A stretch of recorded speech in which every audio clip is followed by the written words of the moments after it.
It's Monday. It's 5:30 p.m. Eastern, which means you are here on the Fantasy Sanctuary with myself and Tyler. But most importantly, with Pat Kerrane. Pat, like, we can hear the joys of fatherhood in the background for you. Like, how are you finding this best ball season? Like obviously, last year you had the baby, right? And it was kind of like baby just be sleeping plenty, and it was a bit easier. Now, is it a little more harder to get those drafts in? That's misinformation. My daughter's never slept well since being born. She's only, I guess she's 15 months old now, but she's sleeping better now than she was this time last year. But yeah, there's still things to work through. But yeah, things are good. Been able to get some drafting in recently. Did about 50 of the super flex drafts kind of last minute. That was fun. And yeah, I'm going to be kind of cranking in some more drafts over the next week or so. I honestly like drafting in this period right before training camp. Yeah. It's like kind of a downtime, but I think it's sort of sneaky still the early part of draft season. Like if you're thinking barbell, this is still in the early window, but it's late early window. So we have like a little more information than we used to. Rookies are actually like cheaper, but we don't know. You're still like, there's still going to be guys who move up a lot from here based on training camp news. And so you can kind of, take your shots on that with a little more information than we had in May. Well, that's it. This is like the opportunity section, isn't it? Like we come off the draft and we come off all the rookie analysis and then the rookies are expensive. And we get to this point where the rookies go back down. But then in about 2 weeks' time, when we start getting those bits coming out of training camp, that's when we're going to start seeing the spikes. Like Tyler, like you grind the information and probably spend more time in the Coach Speak Index than anyone who isn't Coach Speak. Like, is there anybody that you're really trying to hammer right now before an expected rise? I mean, for me, it's almost like it's going back and checking some priors. Like we've spent, like Pat mentioned, this is still kind of the early period, but those of us that are deeply unwell and sick have been spending months talking this and ranking it and arguing, player ranks and stuff.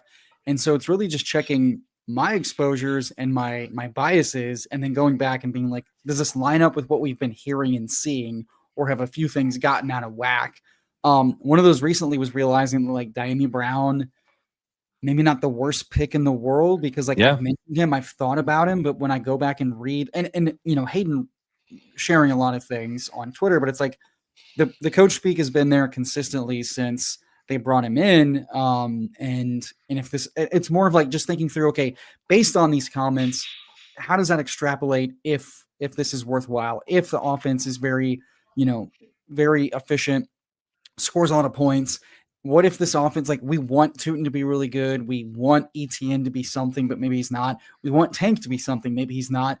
Is this just the Dallas Cowboys light, where this is the pass game is how this offense really achieves its and stretches its wings? And if so, and so things like that. It's like some of these disgusting players that I'm avoiding at ADP because, like, oh, they're not 18th round players anymore. I'm having to like check myself with these comments to see, is this empty fluff, Coach Speak? Is this like steady drumbeat that we're really not taking into consideration? And when I say we, I mean like me and some of the other sicko places. And it's really been that exercise, and it's been good for me because that's like grounding myself right before we get all this like rookie news and sifting through like what's meaningful, what's not, and then just get ready to hammer the stuff that really matters and really not like falling behind. Essentially, I don't want to have to catch up to where we're starting off.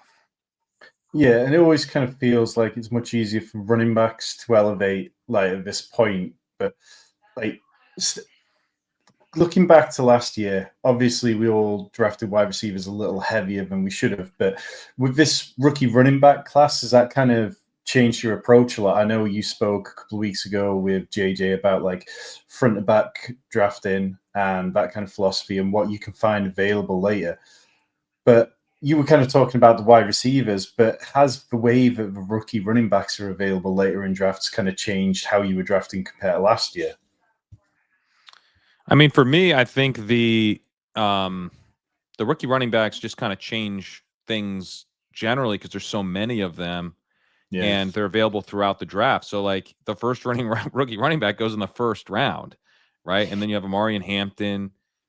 You've got Harvey and Henderson, Caleb and Quinshawn. So there's like these guys throughout, sometimes in pairs, and you can, and I like Scattaboo and Tootin later on. Like, there's a lot of guys really throughout in various pockets, and I think it's made drafting a little bit more, flexibly, like a little like less kind of clear cut. I'm like just hammering a certain structure over and over because I want exposure to a lot of these running backs. And it also allows you to do things like you end up with a Chuba Hubbard and a Travion Henderson, right? Or you have, you've got an Alvin Kamara on the team, but you got him in the late sixth, and it's with Hampton. You're like, yeah, I'm feeling good, and so I think there's not a pocket this year as far as the running back goes where it's like all olds. There's like usually mixed in with a group like that. There are those tiers where it's like, oh, here's Aaron Jones and Pacheco and Swift and Pollard and those guys are kind of the uninspiring veteran group. But then like Caleb Johnson's in with those guys, or maybe Quinshon's fallen to those guys. So you have really multiple options with like the direction you're going at running back. And so I do take some of the olds. I take a lot of the young guys, a lot of the rookies too. And I'm trying to build like teams that balance out those archetypes a little bit. I just think this year is really interesting because you're able to do that. Right now, I'm not taking as much of the late rookie running backs outside of like a few key targets. Like I am taking a lot of DJ Giddens because I think he has such a clear path to being the number 2 in Indianapolis. Yeah. And I think he's a really interesting prospect who does a number of things pretty well, and I think has probably multiple paths to value. One of those being just straight up a lot of contingent value, I think. I'm a little bit like, hold your fire till you see the whites of their eyes, or whatever the correct expression is there. That you got it. Let me make bets on these guys aggressively once I know for sure that they are the number 2. The Rashard Smith, I'm starting to get a little bit like I got a itchy trigger. I'm ready to go. Rashard Smith it's exciting. I'm not like 100% sure that he's definitely going to have a role, but it seems like he's going to have a role, and the role could be so fun by the end of the season. So he's one that I'm starting to move on. Jarquez Hunter, I've been at times like I've kind of gone back and forth a little bit on him, but I'm starting to get a little bit more on kind of the excited side of that coin. But yeah, it's like, well, I just want to know a little bit more about who has roles, and then I think we can get pretty aggressive. Yeah, so Ian Hart's put on Twitter today, and it was kind of a fair point, like, will the incoming extension for Kyren Williams of like $10 million plus per year change how you approach Blake Corum or Jarquez Hunter? And I think it's fair because, like, are we about to see a dip on Kyren Williams? Are we about to then, an increase on Kyren Williams even, and then a dip on Jarquez Hunter? So is Jarquez Hunter somebody that, like, over the next few weeks we can really smash for all the reasons why we believe he's a great prospect? So yeah, I love that. Yeah. Like we'll talk for just a few more minutes. A couple of times I want to hit on before we jump into a draft. We'll be jumping into a Best Ball Mania 30-second.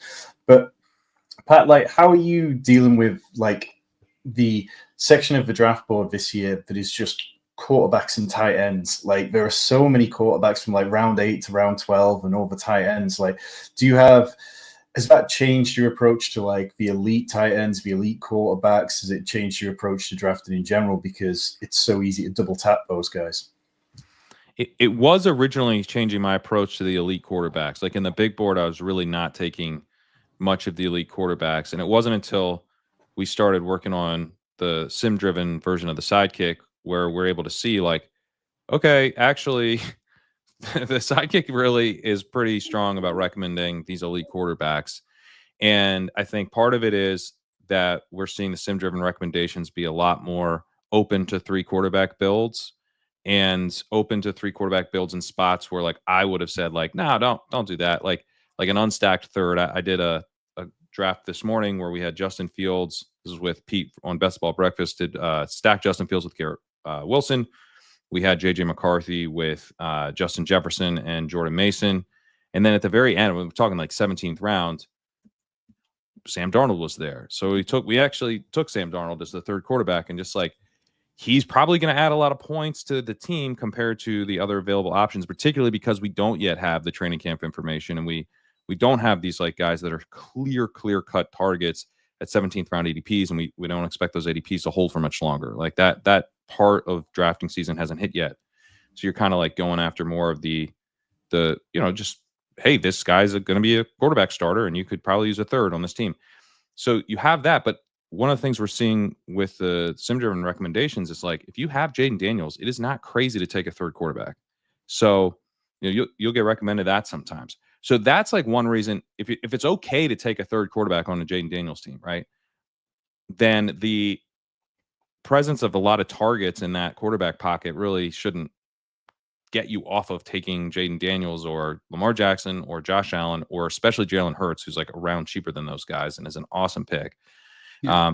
Like those dudes are awesome picks, so you should probably take them. And I feel even stronger that way about the elite tight ends, where when it gets to that pocket where it's all quarterbacks and tight ends, I'm mostly taking quarterbacks.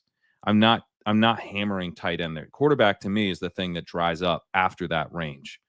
Tight end, there's a long extended area after that. I like those guys. Yeah, and when you think about it too, it's kind of like there's so many flat tiers at like receiver and running back and even tight end specifically, and you're kind of addressing that. And it's funny that's like all this talk about like, oh, 3 QB is what's in, and it's all the rage this year. And it's like, well, no, like it's made a lot of sense that quarterback on half PPR sites is extremely valuable, extremely powerful, a little bit cheaper of the elites. And as you're mentioning, it's like in flat tiers, one of the best ways to just like separate from the field or your pod or whatever is quarterback scoring, especially with like upside quarterback profiles. We've seen these guys have really big spikes, and it's either that or a thin RB2, RB3, or wide receiver 4 type that we're hoping to get spikes. Well, that dude projects very similarly in a spike and also just like median season-long projection as a guy 4 rounds later, whereas a quarterback, not only is the ceiling and the floor a different discussion, but then you've also got like things like bench risk and all this other stuff where you might have like a 0 at a 1 seed. It's like those things do matter and they add up a lot over the course of the season, but especially in like the playoff weeks. And I'm with you where I'm like, I don't feel like I'm getting out over my skis just saying like, nope, let me take this quarterback that I can either stack or have stacked because this is adding way more to my team than chasing my tail at a receiver that the profile is very, very similar to something I'm going to find a lot later on in the draft. There's also that pocket where like, you can take a Trevor Lawrence and backstack him very easily. So there's more this year in particular. I'm excited about quarterbacks that I think are too cheap that I can also backstack. So you guys know I love Drake May. Drake May is very easy to backstack. He's very easy to backstack. Depending on where Ramondre, if you take Drake May early enough, you can always backstack him with Ramondre. You don't have to worry about that. Picks on Drake May is very stackable. Yeah. Pop Douglas, I think, is a big target right now. That his kind of mini camp the period appeared very bullish in terms of this is a guy they have plans for. And Kyle Williams, I'm actually like slightly nervous on it at cost, but certainly he's available. And I don't want to be full fading him or anything. I'm hoping he falls a little bit and he can become a target. Hunter Henry, I take a lot of. So you got that. You get Trevor Lawrence. You backstack him. Well, you probably take Tootin first, but you can backstack him with Bigsby, Strange, De'Ami Brown. You mentioned. I think De'Ami Brown's a totally fine pick right now. He's not going to be a 0. And then CJ Stroud's also kind of interesting because you have Jalen Noel and Dalton Schultz available there. You could do Nick Chubb if you need the kind of the veteran running back there. So and honestly, the other thing that's cool about Stroud is, you do have like a Quentin Johnston as well. So you can kind of build in a little like backdoor game stack type of thing. So I tend to like, I'm grabbing more of those guys on stack now than I was, but not just leaving it that way in a lot of cases.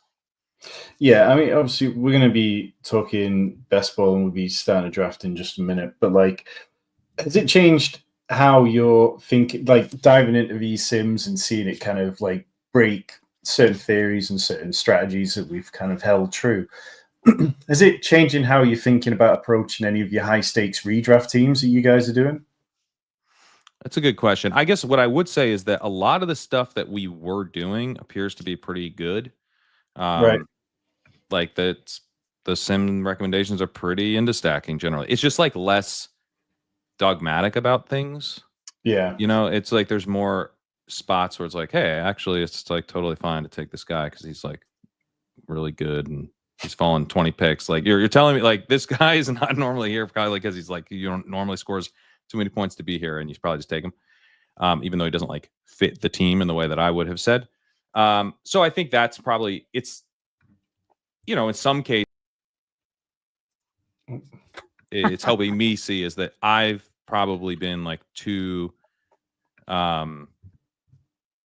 like there are certain rules that I enjoy more than the other rules, that I'm like, all right, we need to do this because we did this before. I think that's a very salient point. Yeah, that's what I think that's really what's capped a lot of really good players previously is needing the perfect stacks and forgetting how much chaos and variance really happens over just the course of not even a single season, just a single week.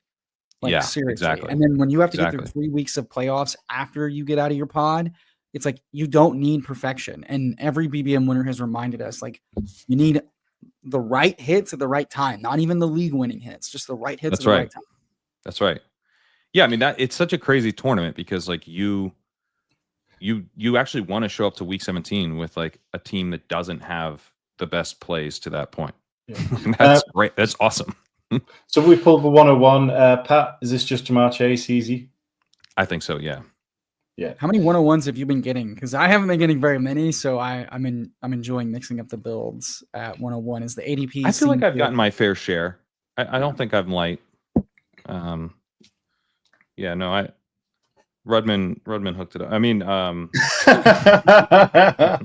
thanks, Rodman. Hey, come on. I mean, Underdog have taken enough bullets on Twitter this year. We don't need any more of this. We got a question in the chat from good old Chris G asking, what are your thoughts on Bucky Irving? Can he ascend to the next level?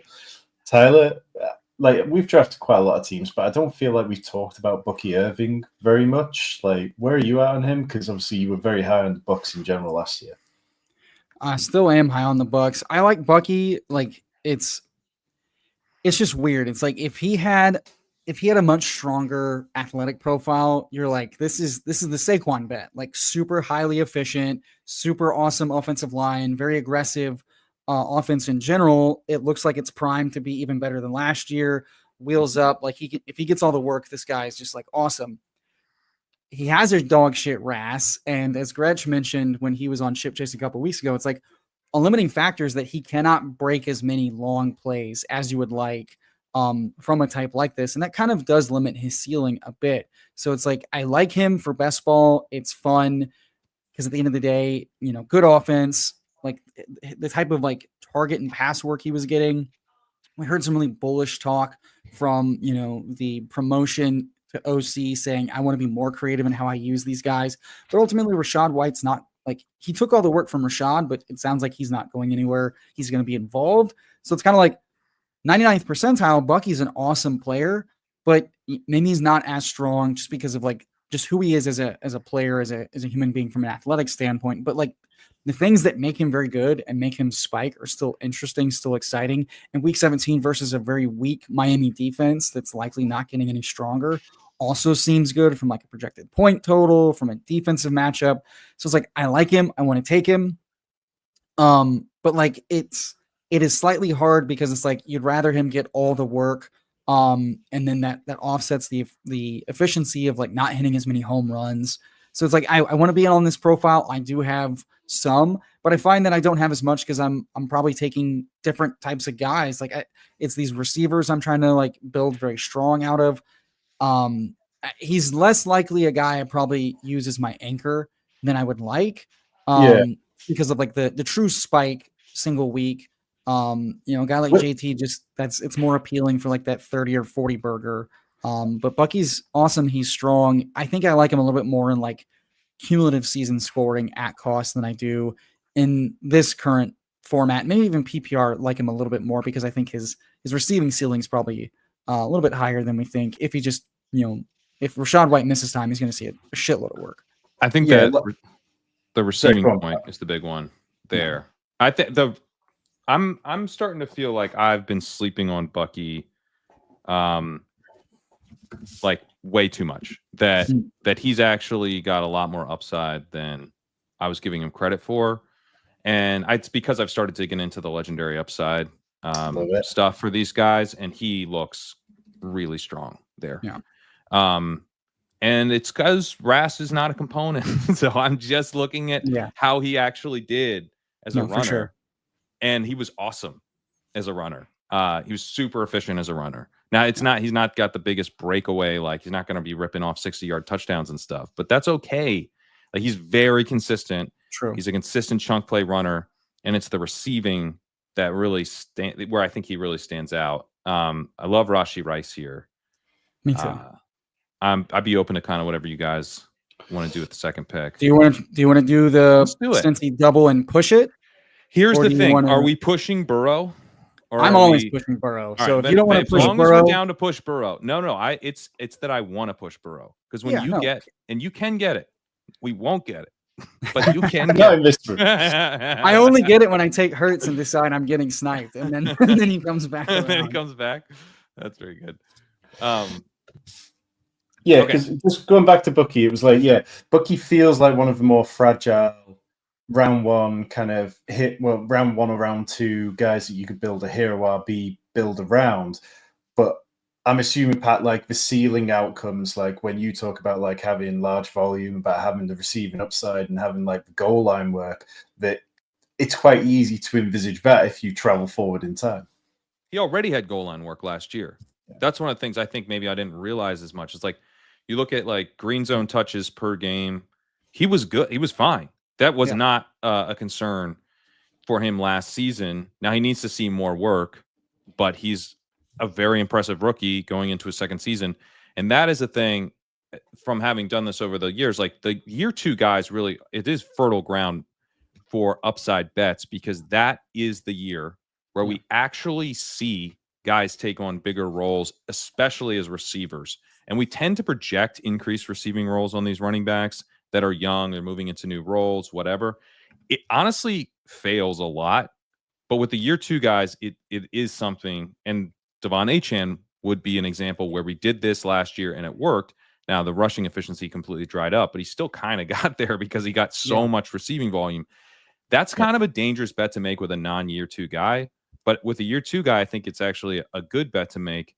And Bucky Irving would be a really good version of that bet where, like last year, the only guys with at least 40 targets that had higher yards per route run than Bucky Irving were Alvin Kamara and Jahmyr Gibbs. You take that down to 20 targets, it's just those two plus David Montgomery, who had crazy good yards per route run on a bunch of play action stuff. Obviously not heavy usage, but very efficient. If you look at ESPN's receiver rating for running backs, Bucky Irving was number 2 of 49 qualifying running backs behind only Austin Eckler, just ahead of David Montgomery, Josh Jacobs, Tajay Spears, and then Rachaad White was 6th. So he does have competition from White. I don't expect that they're just going to completely phase out White, but Irving's got so much more juice than Rachaad White in every component of the game.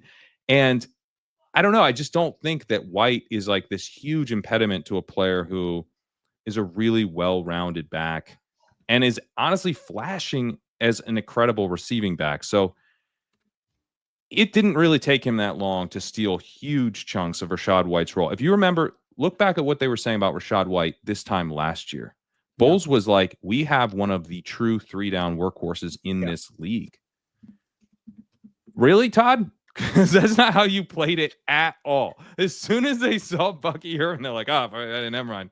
This dude's way better than Rachaad White. Todd is that guy that's dating a 5, and he's like, this is the most beautiful woman I've ever seen in my life. Goes to California once and goes, I'm leaving my wife. Yeah, Todd I didn't know this existed. That's why I said it was so good. Yeah, man. So I don't know. I'm taking all of like the, it's going to be a committee talk with a grain of salt. We've already seen that they're willing to just like go with the much better running back. And we have evidence that he's not Bucky just a better runner.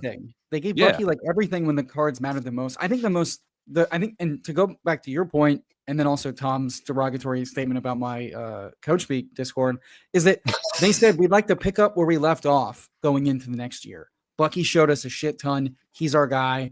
We love Rashad. And they specifically said Rashad is our go-to guy for like, catching up pass heavy scripts. And it's like, okay, so that's pretty clear to me that like Bucky could see a majority of the work in games that they're leading. And that could be a lot with this offense. And that's a shitload of work.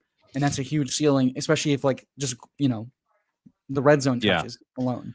The stuff that I'm looking at would basically point to like, if you were to give this guy all the work, he would smash. It's the Gibbs thesis, isn't it? A little bit, right? A little bit. It's probably a little bit like, it's sort of like young Aaron Jones before we like really for sure knew they wouldn't do that. Yeah. It's maybe like a young, like Austin Eckler at points where you're like, I don't know, like if they just going to smash and then they give him all the work, he'll smash. Like, I don't know if he's going to get all the work, but I'm feeling like I was too confident in but he won't get the work part and not confident enough in if he gets the work, he's going to smash part. Yeah. Now, okay, so obviously you're not taking Joe Burrow. I don't take a lot of Jameson, but are you guys Jameson? You guys into Jameson? Don't mind Jameson as wide receiver 4. Well, who are the two guys you need to have here? Pickens is my favorite here. I like Pickens the most in this tier for sure, especially as like a quarterback stack. If we don't get Burrow, can I make an argument for? Actually, no, it's okay. That's a little too early. Go ahead. What do you want to do? I don't mind reaching.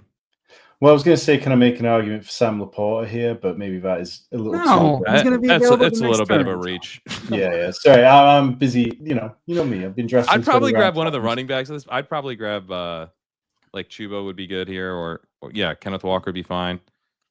That's probably where I'd go. Pat. Chuba or Walker? Let's go Chuba. Okay. I was going to freeze time for you, just for you, but Appreciate that.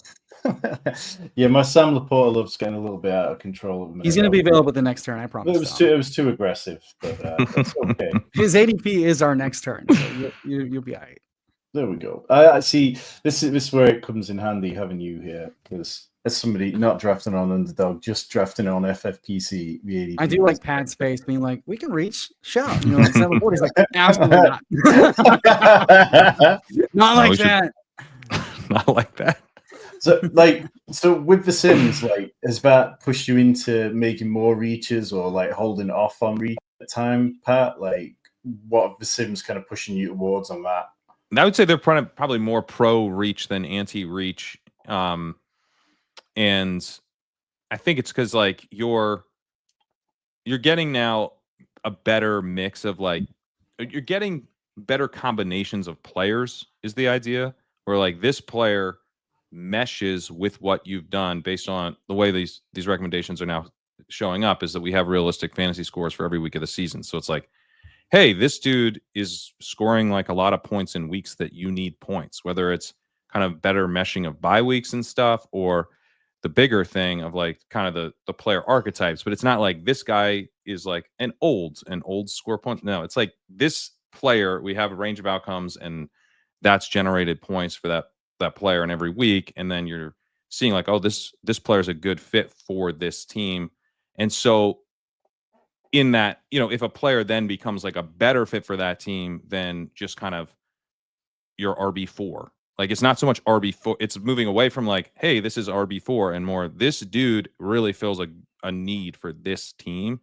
Right. Then I think, especially as you get into the picks 100 plus, then we know ADP does not matter there much anyway. So it's really hey, just this is the best player for this team. And we had to go up the list a little bit to find him, but that's fine.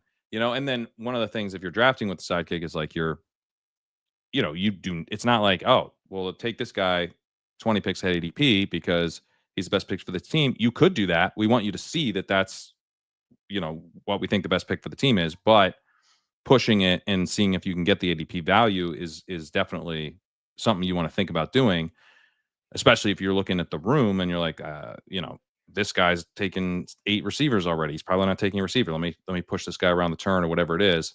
I would definitely encourage people to do that. I think that's a salient point with like all the tool talk is that, yeah, like it can make an average player pretty good or a bad player, good, but a great drafter already that also gets the tool fighting the internal biases. Now you're getting to play the room, which the tool can't do right now. Correct. You play the room as a good drafter, and you're getting the better simulated, like, here's how this team is likely to play. And you're combining those two things, and it's kind of like running back we like, getting the workload we like, smash. It's like there's a lot of untapped upside in utilizing sims and tools along with your drafting chops as a player. 100%. Yeah, and like reading the room. I mean, there's only like so many things you can keep track of while you're drafting. So in some ways, it just like helps you actually do that stuff better because you have more mental energy to just like focus on what your room's doing. Like, because sometimes it's like, hey, there's 4 quarterbacks have only gone off in this room, and we're entering round 5, so that's normal. Yeah. But what if the same team took all of them? which JJ Zacharyson posted a screenshot the other day that actually used as an example in the Psychic post. So it's like, yeah, like that's going to change the room like a lot, right? But it's not captured in any way in what the recommendations are. You want to be, you're the drafter. Well, it's also something that, like you mentioned, being too ideological, and it's like, okay, you might normally think this quarterback's overpriced, but in this room, if you don't take nice, come on, I love it. I saw that coming a mile away from an unbadge. Nice. Come on, Laporta's not on the board. No, Laporta one. So who do we like? Yeah, let's take Pat, go ahead. I'd be pro. Let's grab these 2 rookies. Yeah, I like it. Could it be that they also play each other in week 17, Pat? Baby. That get your giblies all hot and bothered?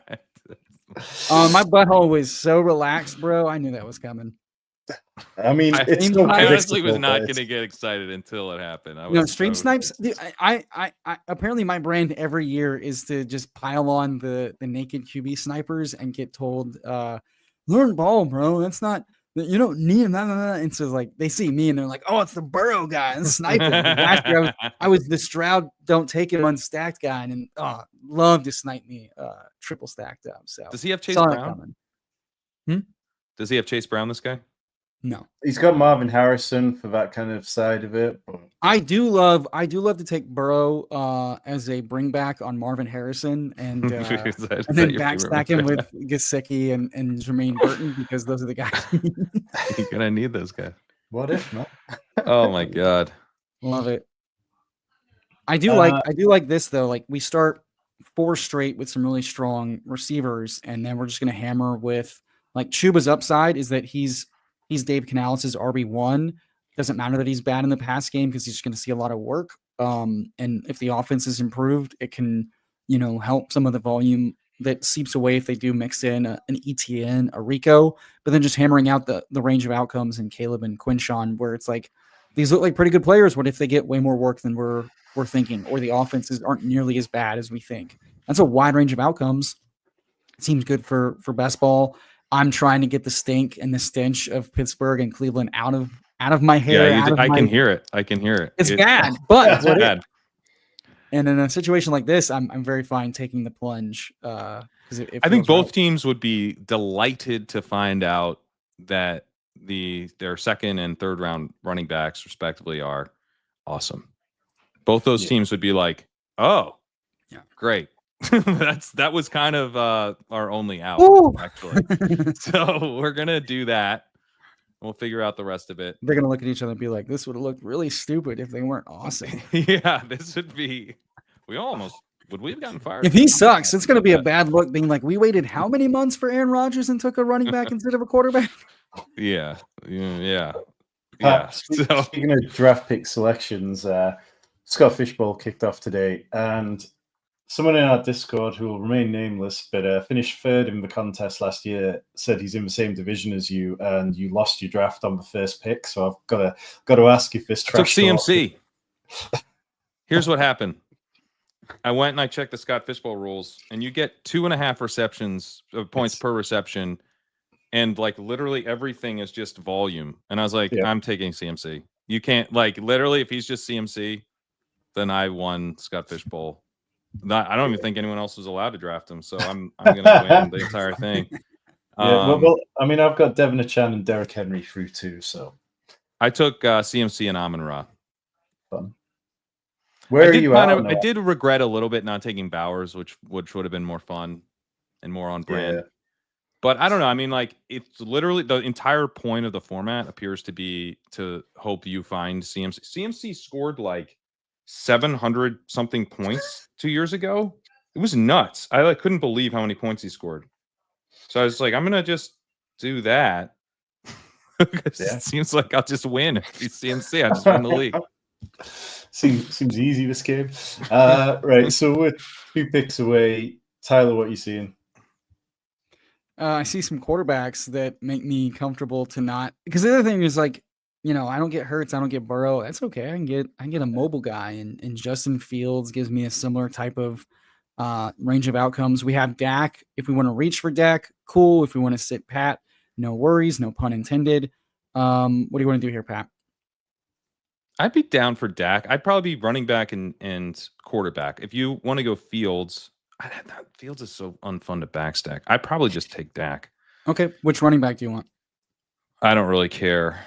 I guess Mason, because we already have Caleb. So Right. do we want to grab the whole Steelers backfield?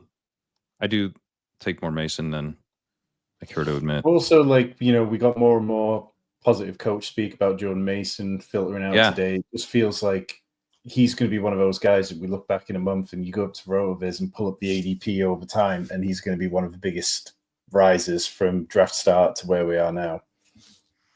Three players in 2023 scored over 600 Scott Fishbowl points. Okay, 600. Tyreek Hill had 2023. Okay. Tyreek Hill had 632. CeeDee Lamb had 689, and Christian McCaffrey had 725. I'm gonna feel okay if he's healthy, guys. I'm pretty confident about that. It seems he's very healthy. So Bijan Robinson had 672 last year. Barkley had 658. Chase had 655. Pat, if there was a best ball contest with the Scott Fishbowl settings, would that be one you'd max? Is that like a I know better type tournament? I mean, I don't actually think I know better. This is the extent of my research. I'm doing my research live on air. No, it just looks like the rules every year for Scott Fishbowl are they change every year. So you got to kind of figure out what it's trying to incentivize. It's like it's a super flex tournament, but the quarterback scoring isn't as this year. It looks more like the everything else scoring is just jacked up. Yeah. So go get, you know, the guys who are gonna put up a ton of points at the skill position players. One thing I'll note from the super flex drafts we did with the Sims is that like it wasn't uncommon at all for a start to be like, you know, neighbor or like, let's see, like a Puka with a CD. Like that would be your first 2 players. Right. So not a quarterback. And then you come back in the third.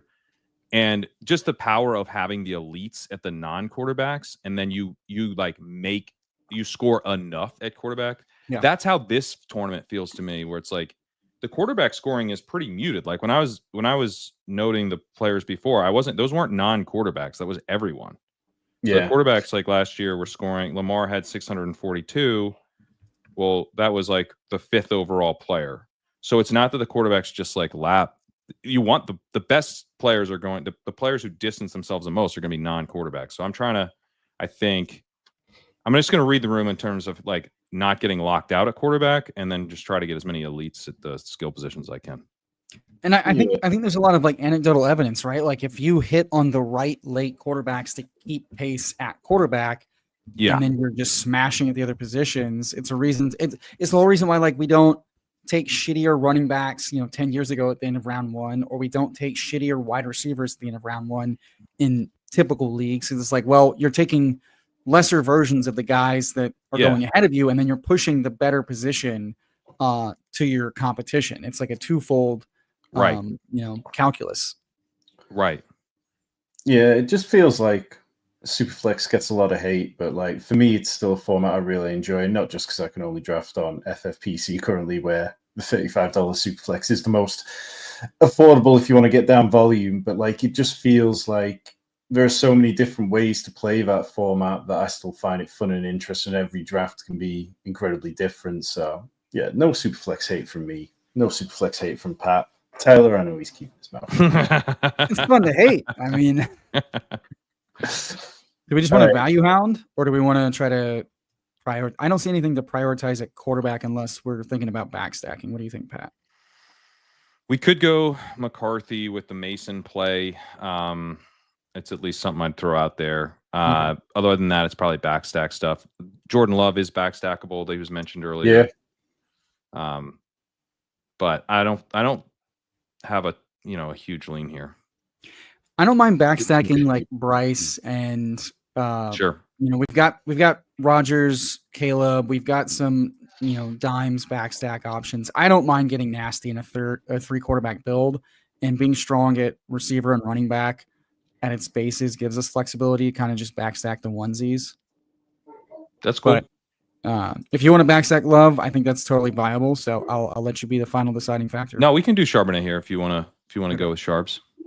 Well, we also get a little bit of correlation between Chuba and Sharp, so that always feels fun. And we know Chuba more expensive RB2, but I mean the upside is 95% workload, and that seems very good. Totally. How far are you going with legendary running back series? I know like last year you did the top guys, but then kind of extended it slightly to get down to the likes of Breece Hall. Like, are you going far enough to write about Kenneth Walker this year?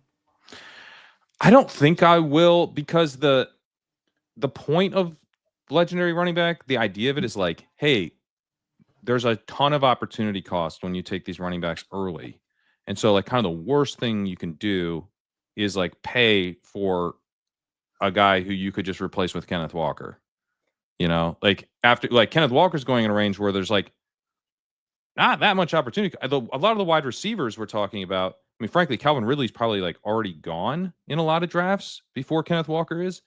But let's say you're deciding between the two. It's like, hey, this receiver no one's really that excited about, but he'll get a bunch of targets. Or it's like this running back that we have some red flags on, but is also pretty talented breakaway runner. Like maybe we take him and he'll get enough volume to pay off. Like there's the kind of the style of the bet's actually like pretty similar in a lot of cases now. When you get down to like Chuba and Kenneth Walker and Mixon and Kamara, like you look at those veterans, it is kind of volume dependent, but the receivers are more volume dependent than,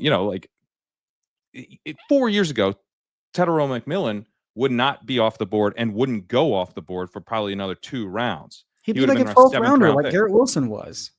I think with this much volume, like potentially he'd be maybe higher than that. But yeah, he certainly wouldn't be a 4th rounder. Anything seems sensible in comparison to Marvin Harrison last year, though, doesn't it? Which is why people are so comfortable with it. I think that's true. Yeah. But I mean, I like Tedero McMillan in the 4th round, by the way. I'm in. But the upside that you're getting, you got to pay so much more for the upside at receiver. So even it's like more of receivers are going off in those early rounds, but then the types of receivers who are getting priced up and the ones that we're allowing to fall a little bit, that's changed too.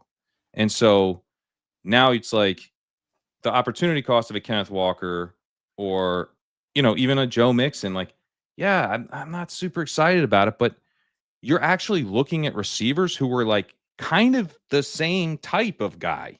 So why not just take the running back, especially if you need the running back points in those spots? What I don't want to do is take a low upside, unexciting profile in round 2 to try to fill running back points in this environment. I think that's like the worst possible thing. So the framework is really about like making sure you're swinging for the fences in the spot where, the part of the draft where we're not doing that can kind of be a big mistake. And then also just highlighting these guys who might have more upside than we think.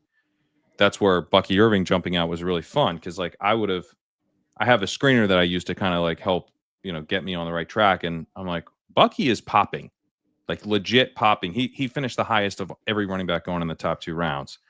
And I actually went further than the top 2 rounds just to make sure, just to pull in other guys to see what was interesting. He looks like he has the most, according to this, like just based on which kind of assumes like you're going in the top 2 rounds. So you have access to a big workload, but like workload concerns aside, he pops more than any running back this year, like more than CMC, because he's a second-year young back who's coming off a hyper-efficient season. Like that's kind of the framework. That's kind of the archetype. So I know Gretsch spoke on his series with Leone about like projections, and he was saying that he was less in on Bucky this year. Are you starting to just like nudge him and needle him around ahead of the majority of high stakes drafts? I definitely, I think the projection based argument has merit. That would be the concern, that he's just not going to get enough work to really deliver on that upside. But I think understand the full. Let's Jake Ferguson here is beautiful. Cool. I love that. And then I would be team let's not mess around and just take Bryce Young. I was going to suggest the same thing. And then that gives us leash to play QB3. Yep. Like I can't get on board with Javonte as our running back at this point. Like I just who I what yeah what no. Maybe if he comes back. Has there been fine. But there's never been a more fun fade of like I'm like rooting actively to be like, how low can he go? I know it's so bad. This was you last year with J.K. Dobbins, though, wasn't it, Tyler? So maybe there is. No, he started. No. He started out as a last pick in the draft and made it up 2 whole rounds. Not the same bet. If J.K. started in the 12th, sure. And by the way, playoff wise, was I wrong? If Javonte falls a bit more, I would be open. And if we let's say we didn't have Charbonnet. Yeah, and we had taken Love. Okay, we didn't need the running, or we didn't need the running back. Not. I mean, I really like that we didn't, because like the JJ McCarthy back stack was much more fun when the exciting 3rd round, maybe this year's Tank Dell and Ty Felton, wasn't getting bad route running and clearly behind comments, while Higgins and Igbuka are getting like, oh my God, he's a monster in OTA's comments. It doesn't feel good. And Naylor is almost certainly just like, he's Hawkinson if Hawkinson misses time, and otherwise he's just there. Totally. Yeah, it doesn't feel as good. It does not. And Bryce's mobility is underrated. I mean, it seems like he's talk about someone that's having a really, really strong offseason. The camp reports are glowing. The teammates are like, hey, there's some pop here. Adam Thielen's being like, it was pretty depressing around here last year, and this year there's spirit. People are alive, and I'm like, Jesus Christ! I wish I knew how bad it was last offseason or around the locker room. Adam better be careful, because Hunter Renfro is apparently having the camp of his life, and yeah, I'm having a hard time figuring out that whole thing. And my answer has just been like, I guess Tet the RBs and don't worry about it. But I've been cooling a little on Thielen, which isn't hard for me to do. Yeah. But yeah, it's like when it's like, I don't want, if I'm betting on Adam Thielen, I really don't want another Adam Thielen showing up and having really good camp reports. Especially when Thielen, like, how many times do we see an aging wide receiver who is on the last year of his deal and the team has said we are not extending him, he will not be on the team next year, get dealt mid-season, and that's usually not good for that guy. It's like, yeah, it doesn't feel good. It does not. But so just going back to Bryce Young, like down the stretch last year he was averaging like 18 yards per game rushing. Like, do you think that's kind of fair to extrapolate and think that we see more from this year, or do you think that's probably about the range he falls into, Pat?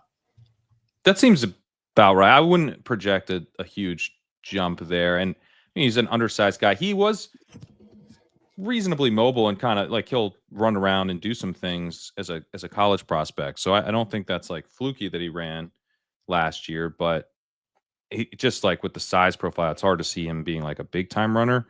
I just hope that they're just more consistent with Tet McMillan.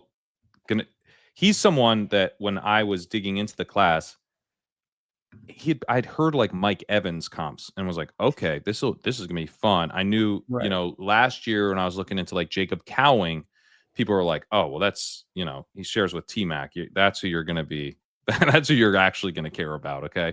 And then so I'm digging in, I'm all excited. And this does not look like Mike Evans, like a kind of at all, and what I think a lot of people kind of came around to this framing of it, but it's much more of kind of the Drake London possession receiver type of guy, or like Michael Pittman with way more juice kind of vibe.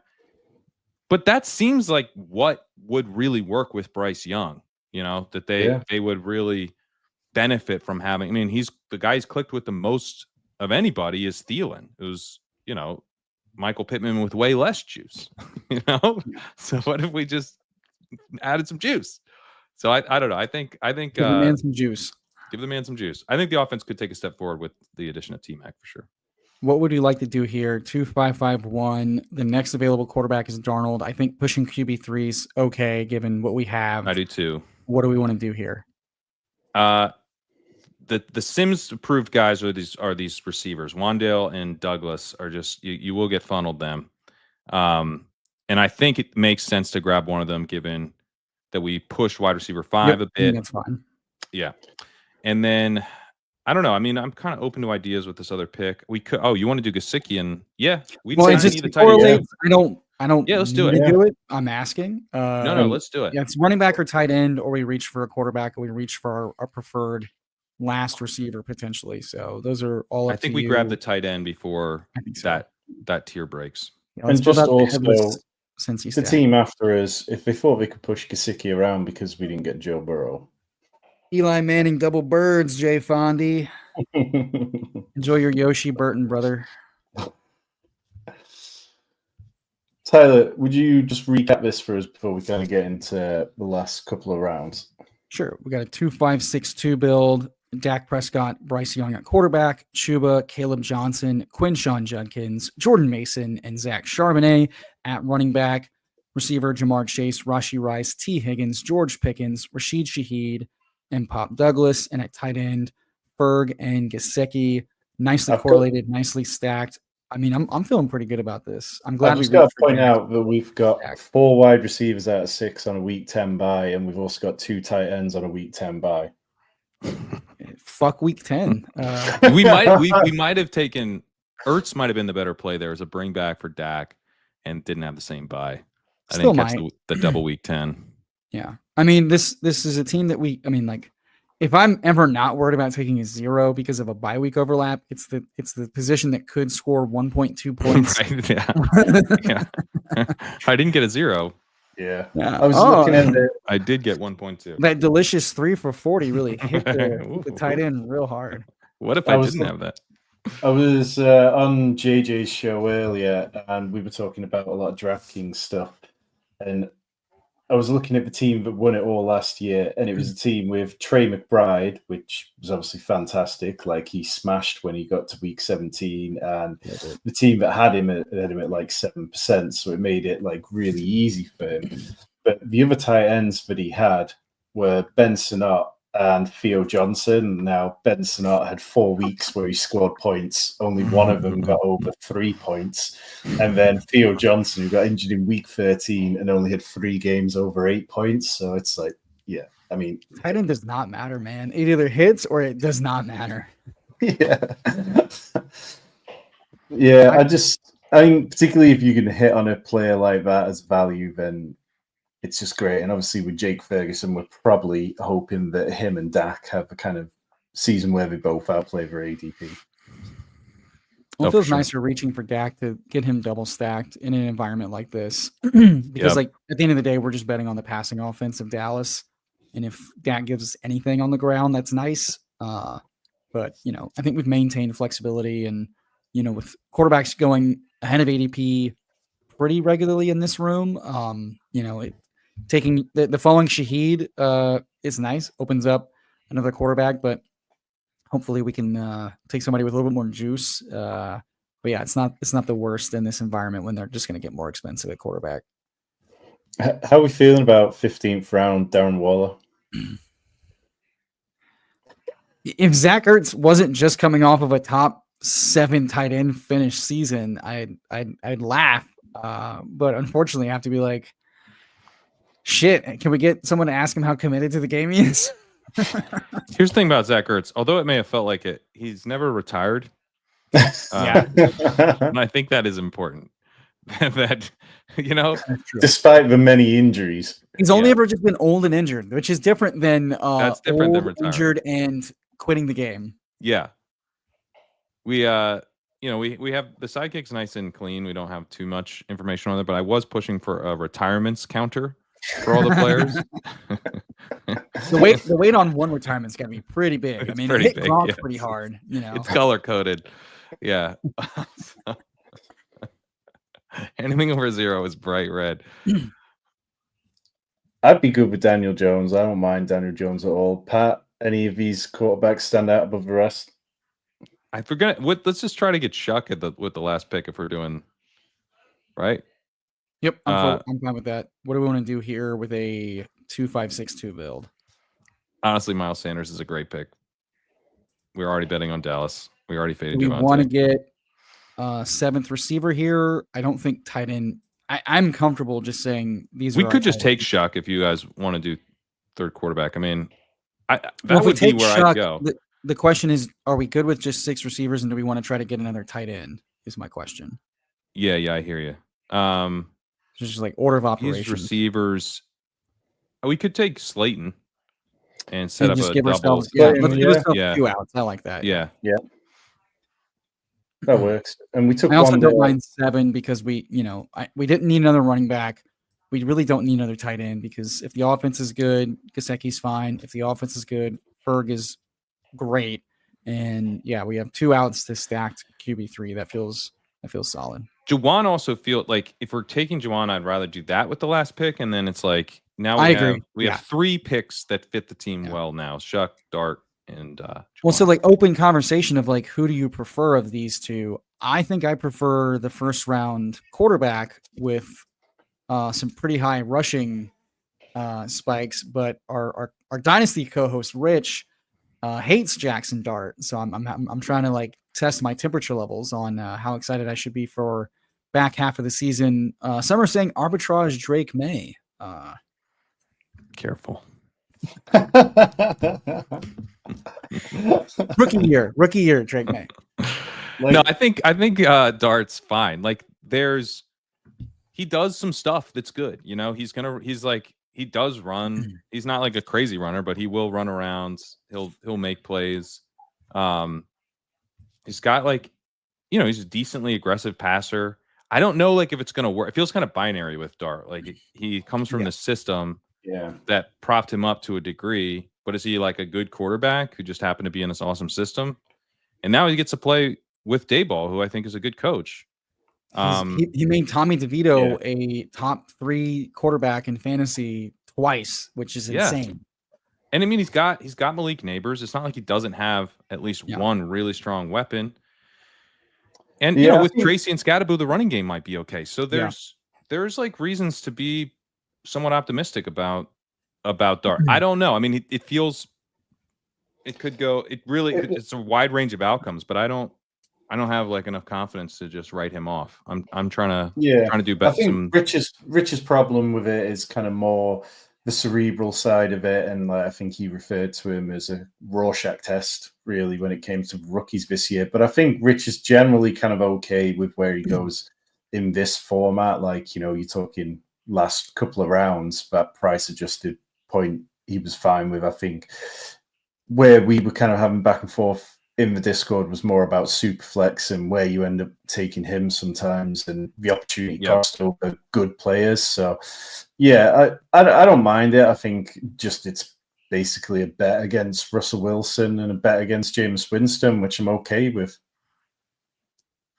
Yeah, I mean, I just pulled up my quarterback model. He came out in the same. This includes draft capital. So he came out in the same tier as Zach Wilson, Mitch Trubisky, Ryan Tannehill, Derek Carr, Teddy Bridgewater, Jalen Hurts, and JJ McCarthy. So it could be bad. Could be pretty bad. Could be pretty good. I think the good thing with him is that like this offense has functioned and given us fantasy relevance with much worse and all types of much worse quarterbacks.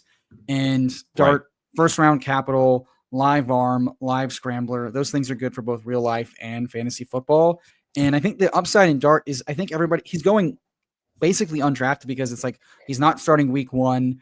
And I don't think that's locked in because he's had some really solid OTA stuff. He's one of the few rookies, if I recall, that's like cemented as the QB2 over the veteran.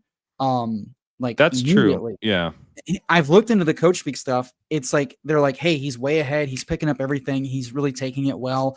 That's a cerebral signal. And it's like his upside is he could start week 1. We've seen Russ Wilson at an old age miss the first part of the season with an injury. It just happened. And they have no reason to take it away from the first round quarterback with a staff that's coaching for its life. That upside is also not taken into consideration with his draft cap. Yeah. No, that's a good point. I mean, I think the thing of him being ahead of Winston is not nothing. That he was just immediately like ahead of him. So yeah, and Winston obviously was the guy they brought in before then getting Russ as well. So it definitely was noteworthy that there wasn't even a period where they try to make it, whereas you contrast that with coaching staff where we've seen like the Browns, the obvious one where Shedeur Sanders isn't getting a look in, or you go back to some of these coaching staff where they've just done a poor job of it, like with Trevor Lawrence in his rookie season where he was taking reps behind Gardner Minshew, and it's like they're not screwing around with that. They're just getting it done and getting him the reps reasonably early. So no, I'm big on it. Yeah, I mean they know like this has to be, they have to. Oh yeah. They have to show something this year. So they're going to be, I think, quick to if Russell Wilson is Yeah. Yeah. They either get the chance to like, hey, it's not working, make it work with this guy, you're gone, or they all just get fired and the new staff is told, make it work with this guy. So it's like the implosion risk is the first round quarterback starting either way. It's just how early does it happen? Right. And I think that's pretty good. Whereas like Shuck, it's like lesser draft capital, more ambiguous, like, weird stuff. And the new regime has every reason to just try everybody and see what's going on. If anybody has any, it's got it.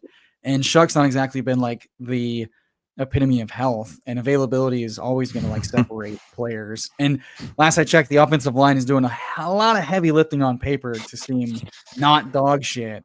And every time I see Tyler Shuck, I just see like the SpongeBob broken glass bones fish memes. It's just like, I feel so bad for him week 1. It's like, oh man, if anybody's like going to be this year's Aaron Rodgers first play one and done, it's Tyler Shuck. He's like 27 with bird bones.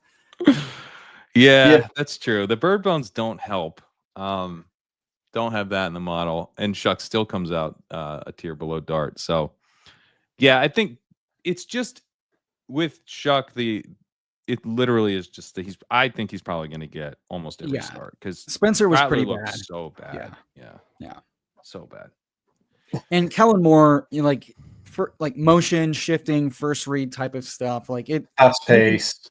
Yeah, you can make a turd look okay for a few weeks, and the other thing with Shuck is that when you were like, I was paying attention to the pre-draft stuff early this year, and because I think the Senior Bowl has really helped me like get a better sense of where kind of the film guys are going to end up on some of these players. Yeah, it really is kind of a leading indicator on that, and coaches love the Senior Bowl because it's like that might be the only time they see or talk to any of these players. Yeah, and half the league values that a lot. Yeah, that's true. And so Shuck was like Dane Brugler coming out of that. He, all the questions were like, hey, like, what did you guys see from Jalen Milroe? And what did you see from Jackson Dart? And all that. And he's like, I kind of want to talk about Tyler Shuck. Like that's like the dude that was jumping out from it's kind of like he looks like quarterback. He's making the throws, and yeah, he didn't have the best career and it was too long. That's definitely true. But I don't know. I think there's like that's how people describe their ex-wives, Pat. Yeah. So it's there's a lot of red flags here. But I guess I'm just like, I just would not be surprised at all if an NFL coach was like, this is clearly my best option. Oh, for sure. Like I'm not going to be experimenting that much with, Spencer Rattler or whoever else, because this guy is good enough. I'm not going to get embarrassed. And as the last round, literally the last pick in a best ball draft, I think it's stacked with one of his receivers. I think that's fine because you're getting a bunch of starts basically for free. So that's the Tyler Shuck bet. Yeah, it's not it's not sexy. No. It's 2 a.m. I don't want to go home alone. It's not sexy, but it feels good. I will stop making analogies at some point. The last one I would like to just say before we read off the team, Pat, is you mentioned like, and I think we're all kind of the sickos are like, we have 1 week till we get rookies and getting like meaningful news, get the drum beat, get the like who's dead, who's alive. And so what I'm curious about is like, who are you? I think I know, but I'm curious after the research you've gotten to dig deeper into the last few weeks, who's like the one rookie that you are just ready to hit the nut button and like fully ascend and like I got to have him on every team with like really strong news early and into camp. Brashard Smith is the number one nut button candidate, I think, for many of us. How high would you chase him? I mean, with confidence that he we're has talking a like, role. Hey, he's catching passes. Like it's the rookie drumbeat that we can't ignore. That's what I'm assuming. Yeah. Well, I'd certainly rather have him than Javonte Williams. So that would right. So that gets us up like 60 picks off the rip. So we're already pretty high. Yeah, I'm probably taking that guy over Ramondre, who day one coaches asked about him, and the head coach said, "Well, he knows he's got a fumbling problem, so he's got to work on that." Yeah, that's Scott. Bringing Belichick's boys back with a fumbling problem. Not great. Yeah, Jesus. Yeah, I think he's probably the number one guy. Let me see if there's anyone else that I mean. Because it feels like guys like Tootin or that ilk where it's like it's got to be like rookie running backs, right? Like good news on any of these guys, it's like time to lock and load. Because everybody else, it seems that's not that surprising. The price kind of indicates that they'll move up a couple of rounds, but it seems like the rookie running backs, the types of like speed scores, RAS, production profiles, it's all muddy. And the second we get any sort of clarification, it seems like any of these guys could rise like 50, 60 picks. So you take him ahead of Trey Benson? Like that's the type of stuff where I think I certainly Garendo wouldn't right now, but Garendo for sure. If you give me, I don't have the news that we're talking about having on Smith on Garendo. That's one of the guys I don't have it for, right? It could be Jordan James, which would be another guy where if they're like, if we get the Jordan James it's actually Jordan James who's the backup here, then that would be a dude I would chase up. When we got news like that with Mason last year with some the cap is tight with CMC as he fell to 4. Mason was working his way up to the 90s. It's like that's where we have expensive RB2s right now. Historically, that's usually where like AJ Dillon was going with Aaron Jones a couple years ago. It's like that's not crazy because the contingent it's Jordan Mason right now, right? Like the contingent value is a little expensive, but he's cheap if he gets all the work. Yeah. I think Taj Brooks is another guy to keep a close eye on. He's one that I already starting to draft a bit. Where, the news was basically like he's ahead of Zach Moss. And so that's nice. I think P. Ryan's probably still ahead, but probably more in like the passing down role. So Brooks probably already has a path to 2-down work through Chase Brown getting hurt. But, maybe it's more than that. Maybe by the time we get through training camp, we're starting to look at a guy who's going to eat into some of the work while Brown's healthy. I'll tell you one that I would be pretty aggressive on that I wouldn't have necessarily thought ahead of the draft that I would be, because I'm not the biggest Ollie Gordon guy. But if Ollie Gordon has a big camp, I think he can displace Jalen Wright. But Jalen Wright had a very disappointing rookie season. But he's gained a few pounds, Pat. Well, he doesn't weigh as much as Ollie Gordon. I'll tell you that. I love it when running backs add weight, famously. Oh, yeah. Yeah, if you're going so well for Zamir White. Yeah. So I don't know. I would be. That's one I'm like very open. Pretty much any of these rookie running backs, I'm pretty open-minded to them having strong camps. Hunter is one I would really like if he kind of can displace Quorum a bit in camp. I think that would be really exciting. Yeah, a lot of the rookie running back class is deep, but it was deep. It was deep in a couple ways. It had a bunch of guys at the top that are interesting bets, but then there's a lot of guys who all profile as like interesting bets, but aren't going to have like the highest hit rate either. And so I'm just hoping we can get information that helps us dial in that hit rate better. But I'm not going to be like especially picky about, well, we got the information on this guy, but the prospect profiles, like, no, I think we've got kind enough of sample, that tells us follow the news and forget the rest, because what we thought we knew is just not right now, you know? Yeah. I think that we want to follow the news on these. Pretty much any back that we would discuss, I think, is probably a good enough prospect to where if we got the news, we'd want to jump, because it was such a deep running back class that Brashard Smith was a guy that I was at a point thinking had a chance to go, the end of day 2, falls to the 7th round. But that's Damian Martinez would be another guy. Like, I was taking a ton of Damian Martinez in the big board. He falls to the 6th to Seattle. Yeah. He's probably pretty much off the radar. I would think it would take an injury for him as opposed to hype, because there are 2 really good backs ahead of him. But there's just like a lot of guys who are really good bets for the draft capital, like a better bet than you would expect for the draft capital they got, all littered throughout day 3. And in many cases, if we get news that is about like, this dude looks like he's going to have a role, he's pushing veteran who we don't really think is that good X. Yeah.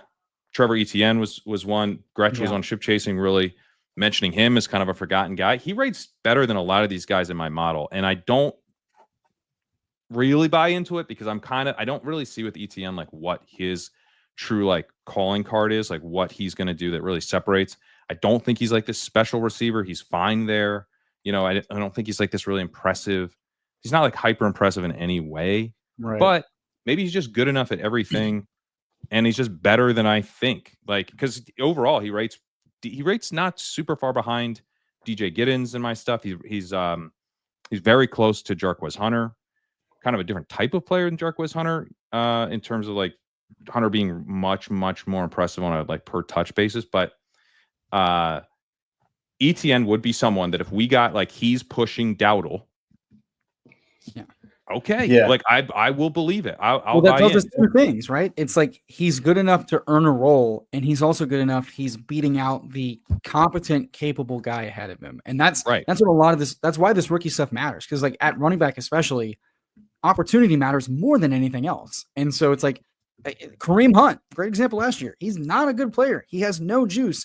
He was always ranked top 24 when he was starting, because opportunity matters. And it's like, if that opportunity is being given to a rookie, well, that means they're ahead of the curve and they have unknown potential. I mean, like you mentioned, like, and it's one thing I'm trying to keep in mind myself is like Kerrane was like a huge hit, right? Because like we typecast him as a satellite back. We forgot his really good coach speak his rookie year because of a early season injury that kept him out, and then he returned. It was an injury that obviously saps players, and so we wrote it off.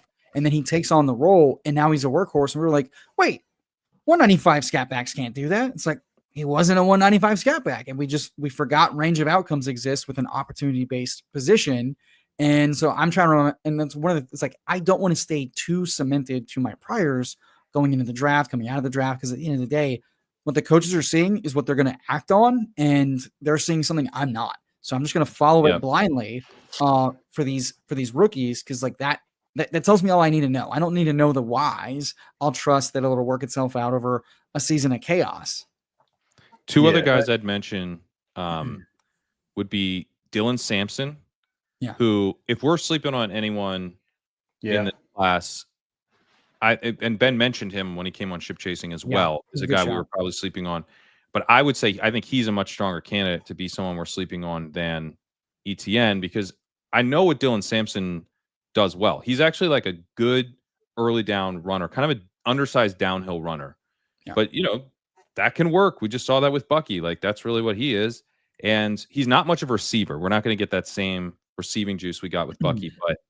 But he's someone that I did think would go day 2, falls a little bit, goes pick 126, round 4. But still gets okay draft capital, especially in this class with how deep the running back position was. Some guys got kind of pushed down.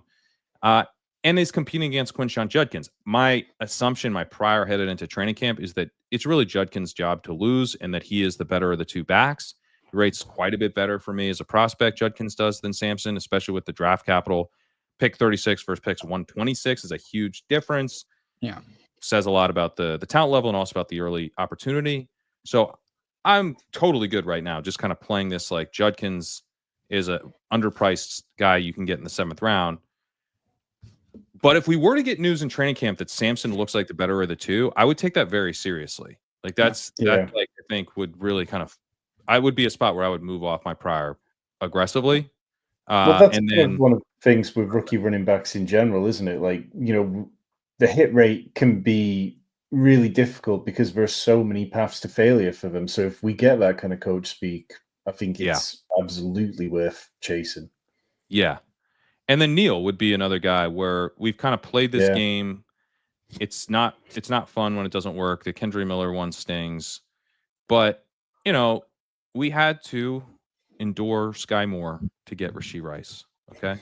Sometimes just making the exact same bet. This is also how a divorced dad talks, Pat. You're nailing it today. Yeah. So it really is like we shouldn't like make the Devin Neal bet any less because the Kendrick Miller bet didn't work. Like those don't have anything to do with each other. In fact, the only thing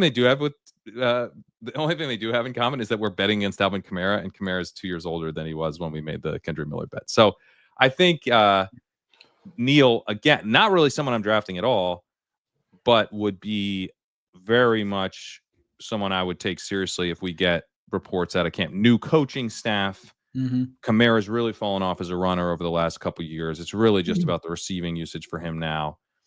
Kendra's never really flashed anything.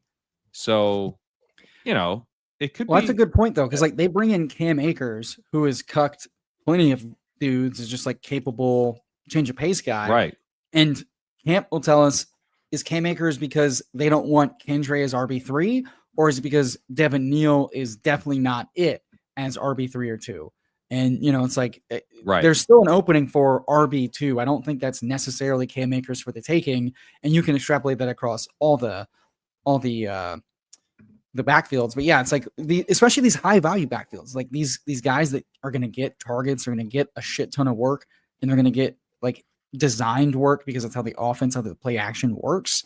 Those are guys worth chasing. And it's like right now we have a bunch of like muddied stuff, but yeah, if the rookies pop, Neal could easily dust Kendre and Cam Akers. Those guys are just guys.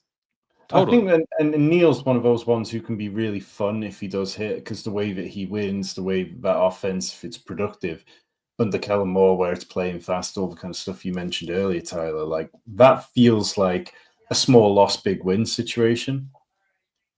Well, how much of a loss really is an 18th round pick at running back? Because it could be dead for 6 weeks and then it's alive because of injuries. That happened with San Francisco. Like they lost 3 running backs before week 5. Well, look at last year's winner. They had the double stack of the Bengals in Jamar Chase and T. Higgins, and obviously with Joe Burrow.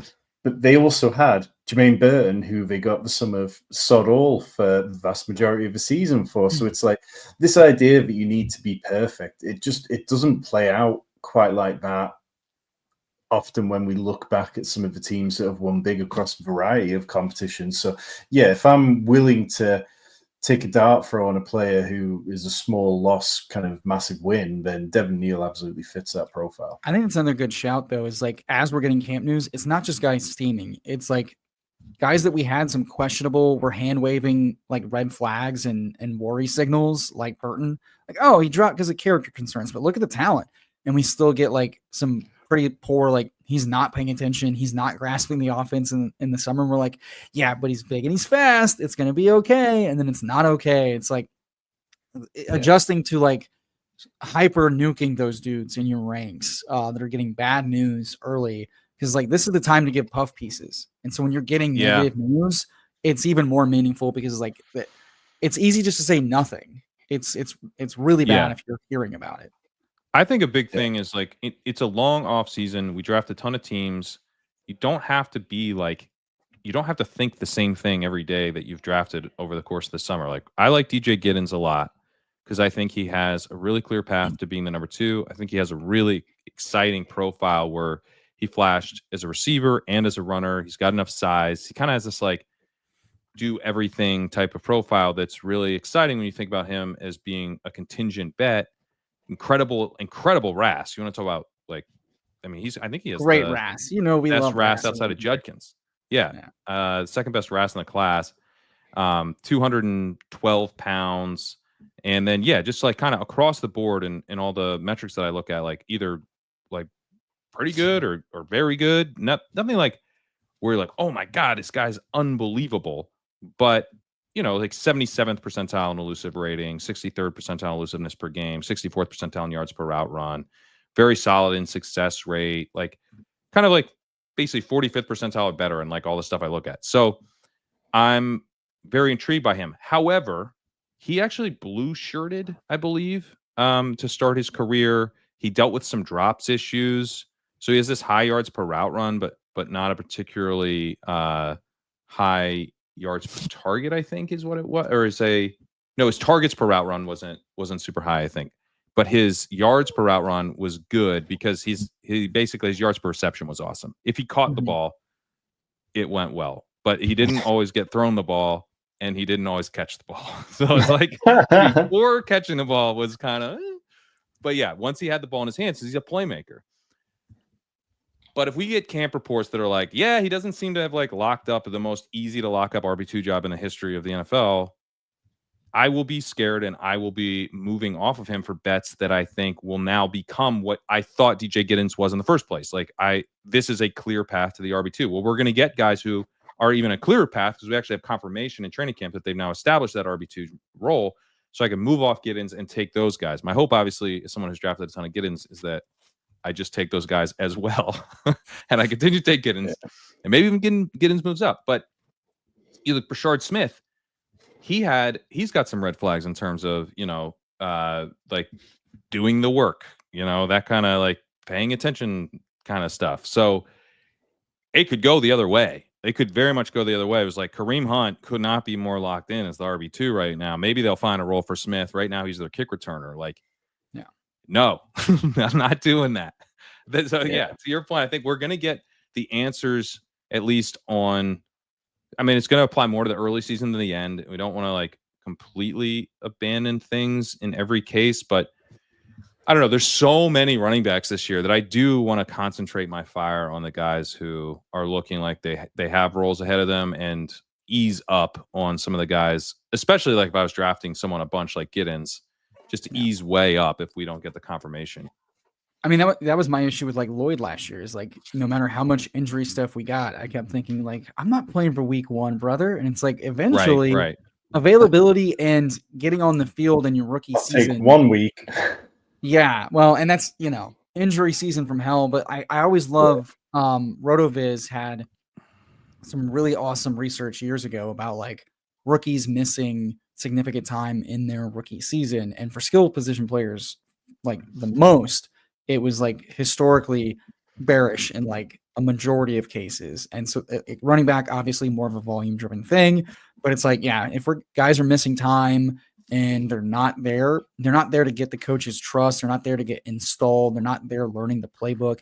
And that means they're not going to be entrusted with a whole lot unless they like pick it up wicked fast and the coaches just trust it. And we know that there's so few staffs that do that in general. And there's so few guys that can make the most out of that. So it's like, to your point, we don't want to throw the baby out with the bathwater, but we're going to get plenty of landmines over the course of the season with injuries and just roles we got wrong or teams we got wrong. We don't need to like go. I think Nick Arcolano put it like, we don't have to start stepping on the landmines before we get out the gate. And I agree with that. Yeah. I mean, like we did, like I did this a bit with Vidal. Vidal was one where I was like, I think he might be a straight up landmine, and I'm going to. It's just like such, a high upside roll if he can land it that I'm going to. Hits matter more than misses at the end of the day. Hits matter more than misses. So I knew I was getting myself into there, but it still stings.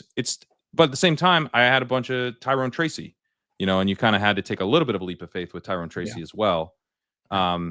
So I think in certain spots, that's why I am actually willing to take Rashard Smith right now.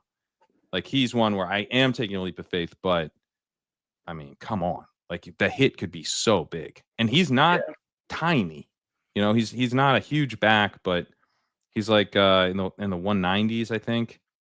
And That's good. That's Kerrane. That's Bucky. Yeah. Yeah, he's 194. That's not bad. Fine. Yeah. He's not 200. He can't do anything, Pat. That's what I've been told. People lost their minds about 199 for Gibbs, but yeah, I think it's fine bet to make.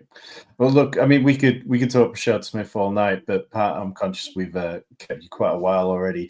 For everybody watching, you hinted that the legendary upside stuff will be out in the next few weeks, but anything else in particular that you're working on that people should be excited to see in their feed soon?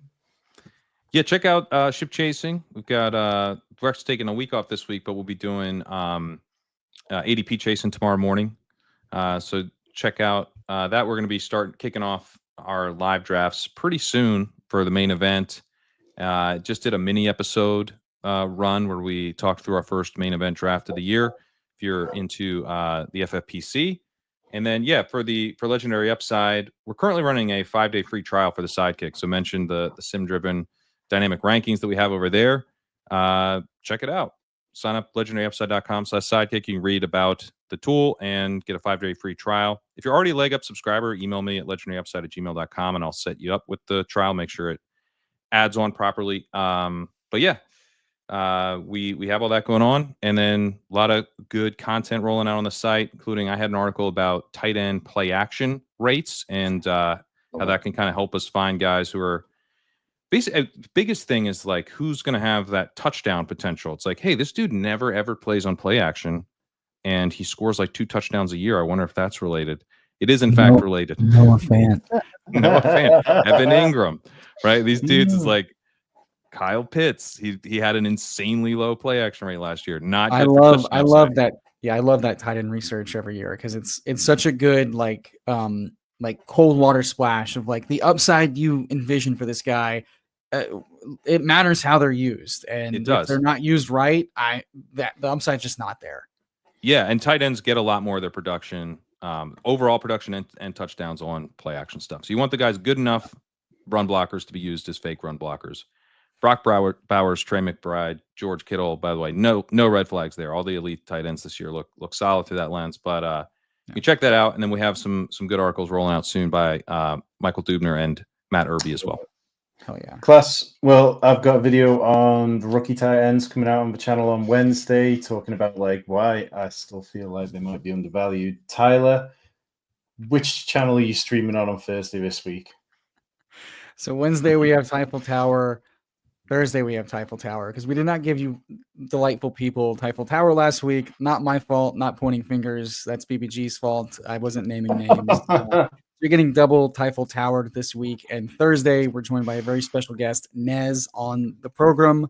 So he called it a foursome today. I did not. So there's your foursome Thursdays.